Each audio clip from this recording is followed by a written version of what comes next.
नमस्कार, news blast में आप सभी का बहुत स्वागत है और आपके साथ मैं हूं दीपा। फिलहाल चलिए खबरों की तरफ आगे बढ़ते हैं। भागवत की बंगाल में एंट्री के मायने क्या हैं, ये पूरी खबर आपको समझनी चाहिए। भागवत की बंगाल में एंट्री, चुनाव होने हैं जल्द ही और ऐसे में क्या मायने हैं भागवत के बंगाल में एंट्री के। आरएसएस प्रमुख मोहन भागवत मिले थे मिथुन चक्रवर्ती से। हालांकि भागवत की मुलाकात को बताने की कोशिश की गई थी सामाजिक, और मिथुन से मित्रवत मिलने पहुंचे थे भागवत, लेकिन भागवत की मुलाकात के समय से लगाए जा रहे तरह तरह के कयास। दोनों दिग्गजों की मुलाकात ने बंगाल में दिया पॉलिटिकल मैसेज। बंगाल में भाजपा के लिए प्रचार करना नहीं करना है फिलहाल मिथुन दा के हाथ में, लेकिन बंगाल में मजबूती से लड़ रही भाजपा के लिए ये मुलाकात संजीवनी की तरह है। संघ परिवार के लिए बंगाल चुनाव जीतना बना प्रतिष्ठा का सवाल, और साथ ही पहले भी कई खेल से और फिल्म से जुड़े लोगों से नजदीकियां बढ़ा रही है भाजपा। अब भाजपा की ये रणनीति कितनी कारगर होगी ये साबित होगा चुनावी मैदान में ही। अब चूंकि मुलाकात तो हो चुकी है संघ प्रमुख मोहन भागवत की मिथुन चक्रवर्ती से, लेकिन ये मुलाकात नॉर्मल मुलाकात थी या फिर कोई सामाजिक मुलाकात थी, राजनीतिक मुलाकात थी, इसको लेकर भी तरह तरह की बातें कही गई। लेकिन सभी के इतर कहा यह जा रहा है कि अब जो कुछ भी होना है, मिथुन चक्रवर्ती भाजपा में शामिल होंगे या फिर नहीं होंगे, वो उतरेंगे चुनाव में या नहीं उतरेंगे, इसको लेकर जो पूरी तस्वीर होगी वो बाद में साफ होगी, और वो सब कुछ होगा मिथुन चक्रवर्ती के हाथ में। भागवत की मुलाकात को बताने की कोशिश हालांकि सामाजिक की गई सियासी गलियारों में। मिथुन से मित्रवत मिलने पहुंचे थे भागवत, लेकिन भागवत की मुलाकात के समय से ही लगातार तरह तरह के कयास भी लगाए जा रहे हैं। दोनों दिग्गजों की मुलाकात ने बंगाल में पॉलिटिकल मैसेज भी दिया है। अब वो मैसेज क्या है वो भी सभी को समझना होगा। बंगाल में भाजपा के लिए प्रचार करना मिथुन दा के हाथ में है, वो करेंगे या फिर नहीं करेंगे उसका फैसला मिथुन चक्रवर्ती खुद लेंगे। बंगाल में मजबूती से चुनाव लड़ रही है भाजपा और मैदान में उतर भी रही है। मुलाकात संजीवनी की तरह भाजपा के लिए हो सकती है। संघ परिवार के लिए बंगाल चुनाव जीतना प्रतिष्ठा का सवाल बना हुआ है, प्रतिष्ठा का प्रश्न बना हुआ है, और अब आगे क्या होगा, आएंगे या फिर नहीं आएंगे, बड़ा सवाल है। पहले भी कई खेल से और फिल्म से जुड़े लोगों से नजदीकियां भाजपा बढ़ा चुकी है, मुलाकातें हो चुकी हैं। अब भाजपा की ये रणनीति कितनी कारगर साबित होगी ये आने वाला चुनाव बताएगा। दिनेश त्रिवेदी के इस्तीफे से सैम पित्रोदा के लिए मुश्किलें खड़ी हो गई हैं। जी हां, दिनेश त्रिवेदी के इस्तीफे के बाद से सैम पित्रोदा के लिए मुश्किलें खड़ी हो गई। टीएमसी छोड़ भाजपा में शामिल हुए दिनेश त्रिवेदी, और साथ त्रिवेदी और सैम पित्रोदा लंबे वक्त से अच्छे दोस्त भी हैं। अब क्यों ये दिक्कत खड़ी हो गई है वो भी आपको समझना होगा। त्रिवेदी के इस्तीफे के बाद से सैम पित्रोदा के लिए मुश्किलें क्यों हैं वो समझिए पूरी खबर। टीएमसी छोड़कर भाजपा में शामिल हुए दिनेश त्रिवेदी और सैम पित्रोदा लंबे वक्त से अच्छे दोस्त हैं, करीबी हैं। पित्रोदा जब भी दिल्ली आते हैं तो दिनेश त्रिवेदी के ही आवास पर वो रुकते हैं, वहीं पर दोनों के बीच मुलाकातें भी होती हैं, लंबी चर्चा भी चलती है, राजनीतिक भी, और क्योंकि पर्सनली भी दोनों के रिश्ते बहुत अच्छे हैं इसलिए कहा जा रहा है कि अब मुश्किल कहीं ना कहीं खड़ी हो सकती है। पित्रोदा के लिए त्रिवेदी के टीएमसी में रहते नहीं थी कोई दिक्कत। जब तक पित्रोदा के लिए त्रिवेदी टीएमसी का हिस्सा थे तब तक कोई परेशानी नहीं थी, वो दिल्ली जाकर उनके घर पर रुका भी करते थे, क्योंकि अब अगर भाजपा का हिस्सा बनते हैं तो परेशानी सामने आ सकती है। लेकिन त्रिवेदी भाजपा में शामिल होते हैं तो पित्रोदा को उनके आवास पर रुकने पर विचार करना पड़ सकता है, क्योंकि इसको लेकर भी सियासी मायने कहीं निकल सकते हैं। त्रिवेदी भाजपा में शामिल अगर हो जाते हैं तो पित्रोदा के आवास पर रुकेंगे या फिर नहीं रुकेंगे, इसको लेकर भी अभी से कयासबाजी शुरू हो गई है, क्योंकि सैम पित्रोदा माने जाते हैं राहुल गांधी के सबसे नजदीक के सलाहकारों में से। दिनेश त्रिवेदी की भाजपा में राह आसान नहीं है। अब ये भी समझना होगा कि दिनेश त्रिवेदी अगर भाजपा में जाते हैं तो वहां पर आसान रास्ता साफ नहीं है या फिर रास्ता आसान नहीं है कहीं ना कहीं त्रिवेदी के लिए। राज्यसभा सांसद त्रिवेदी को टीएमसी में घुटन हो रही थी, साथ ही नए शक्ति केंद्रों पर किनारे लगाने का आरोप भी लगाया गया। टीएमसी में अनदेखी के चलते पार्टी छोड़ने का फैसला भी किया गया, और साथ ही माना यह भी जा रहा है कि बंगाल में भाजपा की जीत के बाद उन्हें भाजपा कोटे से राज्यसभा भेजा जाएगा। हालांकि मुकुल रॉय जो पहले टीएमसी में मौजूद थे, 2017 में टीएमसी को छोड़कर भाजपा का हिस्सा बने। कहा यह जा रहा है कि मुकुल रॉय और दिनेश त्रिवेदी के बीच जो तनातनी है वो जग जाहिर है, एक दूसरे की बनती भी नहीं है। मुकुल रॉय दिनेश त्रिवेदी की कभी जमती नहीं है, वो सभी जानते हैं, और ऐसे में मुकुल रॉय खुश नहीं है दिनेश त्रिवेदी की एंट्री से। बैरकपुर से सांसद अर्जुन सिंह भी त्रिवेदी के भाजपा में आने से खुश नहीं है, ये भी खबरें आ रही है। मुकुल रॉय के बेटे सुभ्रांशु रॉय भी मुखर हो चुके हैं। अब देखना यह होगा कि भाजपा इन नाराज नेताओं को किस तरीके से हैंडल करती है, किस तरीके से मनाती है, क्योंकि पहले से ये खबरें ये भी आई कि जो भी बाहरी बीजेपी का हिस्सा बन रहा है बंगाल में, उससे भाजपा की अंदरूनी स्थिति बिगड़ रही है, या फिर अंदरूनी स्तर पर बीजेपी के जो नेता हैं वो नाराजगी जाहिर कर रहा है। एक बार फिर से अगर त्रिवेदी भाजपा का हिस्सा बनते हैं तो वहां पर किस तरीके से एक बार फिर से कला की स्थिति बन सकती है वो भी आप समझिए। राज्यसभा भेजा जा सकता है, दिनेश त्रिवेदी को यह खबर है, लेकिन राज्यसभा भेजने को लेकर मुकुल रॉय जो है वो खुश दिखाई नहीं दे रहे हैं। हालांकि वो आने से ही खुश नहीं है। दिनेश त्रिवेदी की चर्चाएं जोरों से चल रही है कि भाजपा का हिस्सा वो बनेंगे बंगाल चुनाव से पहले, लेकिन क्या वो आएंगे, राज्यसभा भेजे जाएंगे, इसको लेकर अभी कुछ भी कह पाना आसान नहीं है। बंगाल में विधानसभा चुनाव का घमासान है। बंगाल में चुनावी सरगर्मी तेज हो चुकी है। काउंटडाउन भी एक तरीके से आप कहिए कि लगभग शुरू ही हो चुका है। विधानसभा चुनाव का घमासान है। बंगाल में जल्द पहुंचेगी केंद्रीय बल की 125 कंपनियां। जी हां, बंगाल में चुनावी तैयारी हर एक पार्टी कर रही है। इसी बीच जल्द पहुंचेगी केंद्रीय बल की 125 कंपनियां। सूबे के हालात को शांतिपूर्ण बनाए रखने के लिए तैनाती वहां पर होगी। सूबे के हालात को शांतिपूर्ण बनाना बहुत बड़ी चुनौती भी है और इसीलिए भी वहां पर तैनाती की जाएगी। प्रत्येक कंपनी में 100 से 120 जवान होते हैं। सूबे के संवेदनशील इलाकों में चुनाव संपन्न होने तक करीब 15,000 जवान तैनात रहेंगे। अलग अलग जोन बनाए जाएंगे। सूबे के जो संवेदनशील इलाके होंगे, अति संवेदनशील जो इलाके होंगे, वहां पर जवानों की तैनाती की जाएगी और 15,000 जवान वहां पर तैनात रहेंगे चुनाव संपन्न होने तक। अकेले कोलकाता के लिए 200 कंपनियां भेजी जा सकती हैं। ये भी खबर है कि अकेले सिर्फ कोलकाता के लिए 200 कंपनियां वहां भेजी जा सकती हैं। बंगाल में कानून व्यवस्था की स्थिति को लेकर केंद्रीय चुनाव आयोग ने नाराजगी जाहिर की है। बंगाल में लॉ एंड ऑर्डर को लेकर लगातार कई तरह के सवाल खड़े भी होते रहे हैं। व्यवस्था की स्थिति को लेकर भी केंद्रीय चुनाव आयोग ने आपत्ति पहले ही जाहिर की है, नाराजगी जाहिर की है और इसीलिए भी कहा जा रहा है क्योंकि चुनाव अब बेहद करीब है और ऐसे में जो केंद्रीय बल की 125 कंपनियां हैं वो अलग अलग हिस्सों में मौजूद रहेंगी और जब तक चुनाव संपन्न नहीं होते, चुनाव खत्म नहीं होते हैं, तब तक वहां पर मोर्चा संभाले रखेंगे। क्योंकि अभी भी लगातार खबरें आ रही हैं जब चुनाव प्रचार और तेजी के साथ आगे बढ़ेगा तो दोनों ही वो बीजेपी टीएमसी के कार्यकर्ता हों और भी आपस में भिड़ सकते हैं, उलझ सकते हैं। इसी को लेकर भी अभी हालांकि पिछले दिनों भी तस्वीरें वहां से सामने आई थी जब बीजेपी और टीएमसी के कार्यकर्ताओं में झगड़ा हुआ था, मारपीट वहां पर हो गई थी। लॉ एंड ऑर्डर को लेकर कई सवाल भी खड़े किए गए, राज्य सरकार पर कई आरोप भी लगाए गए बीजेपी की तरफ से। हालांकि चुनाव आयोग ने भी नाराजगी जाहिर की है और ऐसे में कहा जा रहा है कि प्रत्येक कंपनी में जो 100 से 120 जवान जो होते हैं वो अलग अलग हिस्सों में मौजूद रहेंगे और सूबे के संवेदनशील इलाके कौन कौन से हैं, अति संवेदनशील इलाके कौन कौन से हैं, वहां पर चुनाव संपन्न होने तक करीब 15,000 जवान तैनात रहेंगे। और अकेले सिर्फ कोलकाता की बात अगर करते हैं तो वहां पर भी 200 कंपनियां भेजी जा सकती हैं जो मोर्चा संभालेंगी चुनाव संपन्न होने तक। और बंगाल में कानून व्यवस्था की स्थिति को लेकर कई तरह के सवाल अभी से ही खड़े हो रहे हैं। बंगाल के रण में ओवैसी की एंट्री। जी हां, बंगाल के रण में लगातार ओवैसी की हुंकार भी सुनाई दे रही है। एंट्री हो रही है ओवैसी की। एआईएमआईएम प्रमुख असदुद्दीन ओवैसी करेंगे बंगाल का दौरा। 25 फरवरी को कोलकाता में पदयात्रा करने वाले हैं ओवैसी। जी हां, वहां पर लगातार हर पार्टी पुरजोर कोशिश कर रही है। इसी बीच एमआईएम प्रमुख असदुद्दीन ओवैसी भी बंगाल का दौरा करने वाले हैं। 25 फरवरी वो तारीख है जब कोलकाता में पदयात्रा करेंगे ओवैसी और मुस्लिम बहुल मटिया बुर्ज इलाके में चुनावी सभा उनकी होनी है। मुस्लिम बहुल जो इलाके हैं वहां पर लगातार नजर है खुद पार्टियों की, बड़ी पार्टियां जो खुद टीएमसी वहां की सत्तासीन पार्टी हो या फिर भारतीय जनता पार्टी जो वहां पर जमीन तलाश रही है, उसकी भी लगातार कोशिश है कि वहां पर जो मुस्लिम बहुल इलाके हैं वहां पर पैर जमाई जाए, वहां पर आधार को मजबूत किया जाए। उसी बीच ओवैसी भी वहां पर पहुंच रहे हैं। उनकी भी सभा वहां पर होनी है, साधने की कोशिश वो करेंगे। कुछ पार्टियों के साथ बैठक भी करने वाले हैं ओवैसी। अब वो कौन कौन सी पार्टियां होंगी, चर्चाएं उसको लेकर भी तेज हो रही हैं कि आखिर ओवैसी जब बंगाल पहुंचेंगे वहां पर किस किस से वो मुलाकात करेंगे और वो मुलाकात कितना महत्वपूर्ण होगा, वो कौन सी पार्टियां होंगी जिन पार्टियों के प्रमुख से उनकी मुलाकात होगी। कांग्रेस लेफ्ट के नेताओं से भी बात करेंगे असदुद्दीन ओवैसी। ये भी जानकारी मिल रही है कि असदुद्दीन ओवैसी वहां पर जाकर कांग्रेस लेफ्ट से भी मुलाकात कर सकते हैं। इससे पहले आपको याद होगा अधीर रंजन चौधरी ने बी टीम बताया था एमआईएम को। आगे बढ़ते हैं। 25 फरवरी को पुदुचेरी दौरे पर पीएम मोदी रहने वाले हैं। 25 फरवरी की वो तारीख है जब पुदुचेरी के दौरे पर प्रधानमंत्री मोदी रहेंगे। पुदुचेरी में सियासी सरगर्मियां अचानक से तेज हो गई है। पुदुचेरी में सियासी जो सरगर्मियां हैं वो किस तरीके से बढ़ रही हैं वो भी आप समझिए। पीएम मोदी का दौरा ऐसे समय में तय हुआ जब सत्तारूढ़ कांग्रेस विधानसभा में अपना बहुमत खो चुकी है।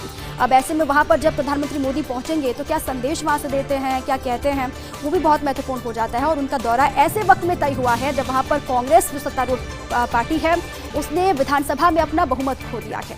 उपराज्यपाल ने 22 फरवरी को फ्लोर टेस्ट के आदेश दिए और अब चूंकि 25 फरवरी वो तारीख है जब पीएम वहां पर पहुंचने वाले हैं, एक सभा भी वो करने वाले हैं और अचानक से पीएम के वहां जाने की जो रणनीति इसके पीछे है उसको भी समझना होगा। हालांकि वहां पर कांग्रेस सत्तारूढ़ पार्टी जिसने बहुमत खो दिया विधानसभा में, अब ऐसे वक्त में जब पीएम वहां पर पहुंचेंगे तो इसके पीछे के असल मायने क्या होंगे। उपराज्यपाल ने 22 फरवरी को फ्लोर टेस्ट के आदेश भी दिए।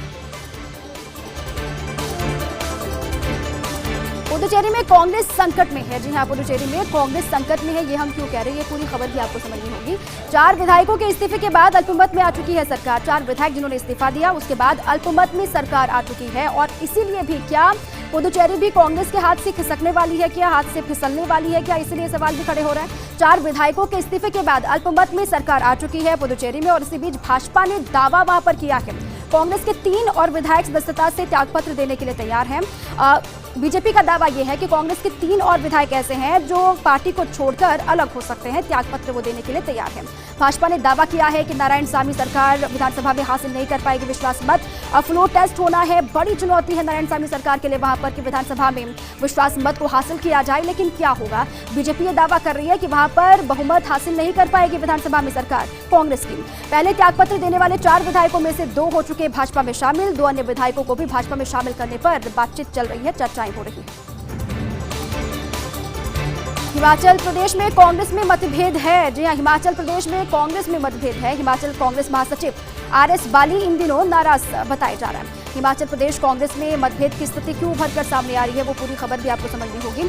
हिमाचल कांग्रेस महासचिव आरएस बाली इन दिनों नाराज चल रहे हैं, पार्टी से भी नाराज वहां पर दिखाई दे रहा है, क्योंकि कुलदीप सिंह राठौर को प्रदेशाध्यक्ष बनाना गुजर रहा नागवार। और साथ ही कहा कि कुलदीप सिंह ने अपने जीवन में नहीं लड़ा कोई चुनाव और कैसे उनको वहां पर इतनी बड़ी जिम्मेदारी दे दी गई है, प्रदेशाध्यक्ष उनको बना दिया गया, इसी को लेकर वो बेहद नाराज हैं। और साथ ही उन्होंने कहा कि कुलदीप सिंह ने अभी तक कोई चुनाव नहीं लड़ा है अपने जीवन में, प्रदेशाध्यक्ष इसलिए बने क्योंकि वो है आनंद शर्मा के काफी करीबी भी। और G23 लेटर बम में प्रमुख तौर पर शामिल थे आनंद शर्मा और उनके करीबी वो कुलदीप सिंह को बता भी रहे हैं। उन्होंने कहा कि उनको फायदा ही इस वजह से मिल रहा है क्योंकि वो आनंद शर्मा के करीबी हैं। और साथ ही हालांकि कुलदीप सिंह के अध्यक्ष बनने के बाद से कांग्रेस ने हासिल नहीं की कोई सफलता, उल्टा 4 लोकसभा सीटों पर कांग्रेस झेल चुकी है हार।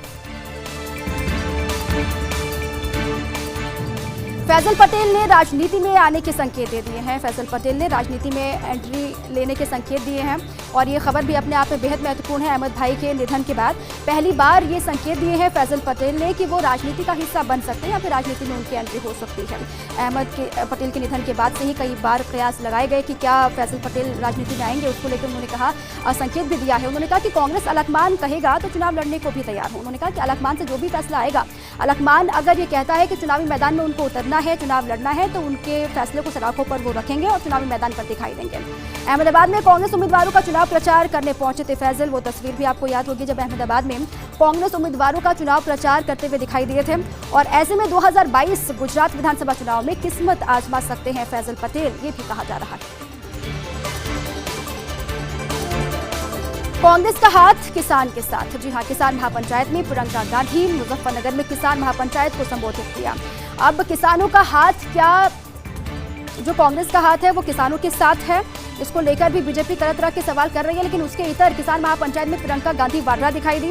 मुजफ्फरनगर में किसान महापंचायत को संबोधित भी किया, वो तस्वीरें भी हमने आपको दिखाई थी। और उन्होंने कहा कि दिल्ली में किसानों को अपमानित किया गया। प्रियंका गांधी वाड्रा किसानों के मुद्दे को लेकर लगातार आक्रामक है, लगातार गुस्से में है। और जब महापंचायत में वो संबोधित कर रही थी किसानों को, तो वही आक्रामक रूप दिखाई दिया। उन्होंने कहा कि दिल्ली में किसानों को अपमानित किया गया, गन्ने के भुगतान के लिए सरकार के पास पैसा नहीं है।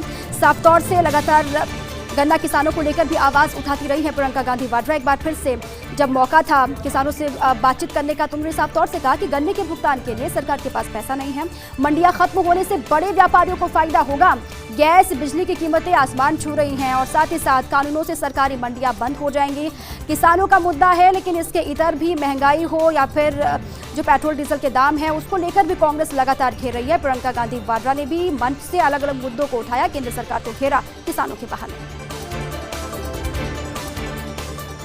किसान आंदोलन का चेहरा बनकर उभरे राकेश टिकैत। जी हां, भारतीय किसान यूनियन के राष्ट्रीय प्रवक्ता भी हैं, नेता भी हैं, जो इस पूरे किसान आंदोलन में सबसे प्रमुखता से उभरे भी हैं। प्रमुख तौर से इनका चेहरा सामने आया है। किसान आंदोलन का एक चेहरा बनकर राकेश टिकैत उभरते हुए दिखाई दे रहे हैं। टिकैत के आंसू ने दम तोड़ते आंदोलन में फूंक दी जान। जी हां, जो आंदोलन लगभग खत्म होता दिखाई दे रहा था 26 जनवरी की हिंसा के बाद से, एक बार फिर से जब आंसुओं से भरी तस्वीर राकेश टिकैत के सामने आई, उसके बाद कहा जा रहा है कि जान डाल दी है आंदोलन में। आंदोलन को किसानों के सम्मान और जाटों की इज्जत से जोड़ने में प्राप्त की है सफलता राकेश टिकैत ने। और किसानों के मुद्दे पर पश्चिम बंगाल भी जाएंगे टिकैत, ये उन्होंने साफ तौर से कह दिया है। जहां पर भी विधानसभा के चुनाव होने हैं, वहां पर भी जाकर किसानों का मुद्दा उठाएंगे राकेश टिकैत, क्योंकि बंगाल में चुनाव होने हैं। साफ तौर से ये खबर पक्की है कि किसानों के मुद्दे को लेकर पश्चिम बंगाल भी जाएंगे टिकैत। देखना होगा कि टिकैत की यात्रा का बंगाल चुनाव पर क्या असर पड़ेगा।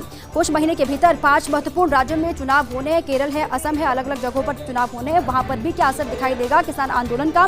ऐसे किसान मुद्दों का असर डाल सकता भाजपा के वोट परसेंटेज पर भी। अब कहा जा रहा है कि जो वोट प्रतिशत है भारतीय जनता पार्टी का केंद्र सरकार का, साफ तौर से उस पर भी ये किसान का जो मुद्दा है वो असर डाल सकता है।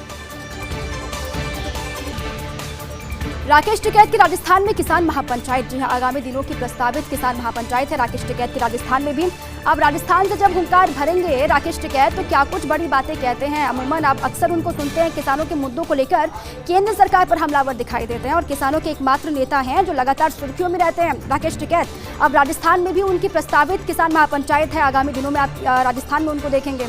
22 फरवरी को नौहर जिला हनुमानगढ़ और 23 फरवरी सरदार शहर चूरू, 23 फरवरी सीकर और 25 फरवरी करारी टोडा भीम जिला करौली और साथ ही 26 फरवरी पदमपुर मंडी जिला गंगानगर 12 बजे और 2 बजे। और करारी टोडा भीम की महापंचायत में दिखाई देगा गुर्जर मीणा समाज का संगम और साथ ही करीरी की महापंचायत का प्रचार प्रसार जबरदस्त चल भी रहा है। आप जब राजस्थान में होंगे कौन कौन से हिस्से होंगे जहां पर किसानों से रूबरू होंगे, महापंचायत करेंगे, कितनी भीड़ यहां पर जुटेगी किसानों की, उस पर भी लगातार नजर रहेगी। अब देश में ही रहकर छात्र ले सकेंगे विदेशी डिग्रियां भी। जी हाँ, ये बड़ी राहत होगी कि देश में ही रहकर अब ये बड़ा कदम उठाया गया कि देश में ही रहकर छात्र जो है वो विदेशी डिग्रियां ले सकेंगे। उच्च शिक्षा के लिए भारतीय छात्रों को अब विदेश जाने की जरूरत नहीं होगी। उच्च शिक्षा के लिए, क्वालिटी एजुकेशन के लिए अब भारतीय छात्रों को विदेश जाने की जरूरत नहीं पड़ेगी। आगे सरकार ने बड़ा कदम ये उठाया है और इससे बड़ी राहत होगी, खुशखबरी एक तरीके से छात्रों के लिए है। छात्रों का पलायन रोकने के लिए यूजीसी ने तैयार किया है मसौदा। छात्रों का पलायन जो अलग अलग कंट्रीज में होता है, अलग अलग देशों में होता है, क्वालिटी एजुकेशन के लिए, उच्च शिक्षा के लिए, उसको रोकने के लिए यूजीसी ने एक पूरा मसौदा तैयार किया है, रोड मैप तैयार किया है। अब उस पर आगे बढ़ा भी जा रहा है। भारतीय और विदेशी उच्च शिक्षण संस्थान अब मिलकर कोर्स चला सकेंगे और इन कोर्सों के कुल क्रेडिट स्कोर का 30 से 50% तक क्रेडिट होंगे भारतीय संस्थानों के। अब पाकिस्तान की बात कर लेते हैं। पाकिस्तान में क्रिकेट का महाकुंभ आज से शुरू हो गया है। जी हाँ, पाकिस्तान में क्रिकेट का महाकुंभ आज से शुरू, ये हम क्यों कह रहे हैं, पूरी खबर आप समझिए। सट्टा माफियाओं ने तैयारियां शुरू कर दी हैं सट्टा माफियाओं ने। जयपुर में भी सट्टा गैंग सक्रिय हो चुका है। विख्यात जौहरी और क्रिकेट सट्टे से जुड़े होटल कारोबारी गठजोड़ में ये हुआ है। अब करोड़ों रुपए का खेल होगा पाकिस्तान सुपर लीग में। शहर के कई रसूखदार लोग इसमें शामिल हैं और साथ ही टोंक रोड से धंधा करने वाला एक प्रमुख कारोबारी भी इस काम में शामिल है। दुबई से चल रहा ऑनलाइन आईडी का खेल और राजकोट, जयपुर, मुंबई, दिल्ली, इंदौर, कानपुर कई सेंटर इसके जद में है या फिर संपर्क में है, इस पूरे गठजोड़ का हिस्सा है। अब पाकिस्तान में क्रिकेट का महाकुंभ आज से शुरू हो चुका है। ये हम क्यों कह रहे हैं वो भी आपको समझाना होगा या फिर आपको समझना होगा कि सट्टा माफिया जो है वो अलग अलग हिस्सों में सक्रिय हो गए हैं, जयपुर में भी सक्रिय हैं।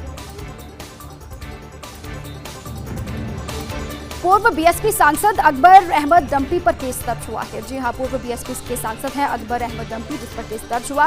बीजेपी नेता शाजिया इल्मी की तहरीर पर केस दर्ज किया गया है। डंपी पर शाजिया ने बदसलूकी के आरोप लगाए हैं। शाजिया इल्मी भारतीय जनता पार्टी की नेता भी हैं और प्रवक्ता भी, अक्सर आप टेलीविजन स्क्रीन पर उनको देखते भी हैं, सुनते भी हैं। उन्होंने बदसलूकी का आरोप लगाया।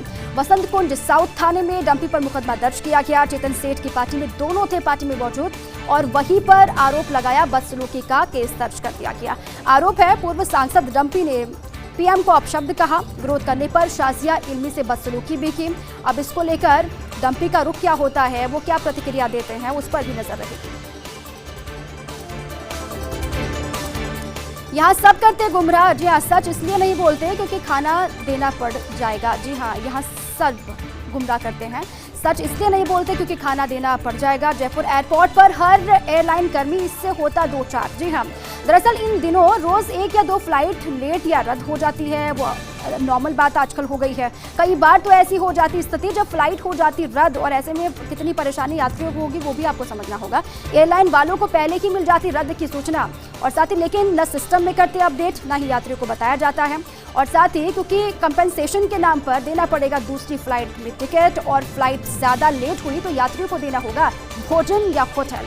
ऐसे में धीरे धीरे किश्तों में बढ़ाते जाते फ्लाइट लेट की अवधि और आज भी अमृतसर की एक फ्लाइट पहले बताई गई 1 घंटे 10 मिनट लेट और बाद में ये फ्लाइट रवाना हो सकी 4 घंटे देरी से। और ऐसे में यात्रियों को कितनी परेशानी उसका अंदाजा आप लगाइए। इस तरह खाना होटल के बजाय केवल पानी चाय देकर इतिश्री कर ली।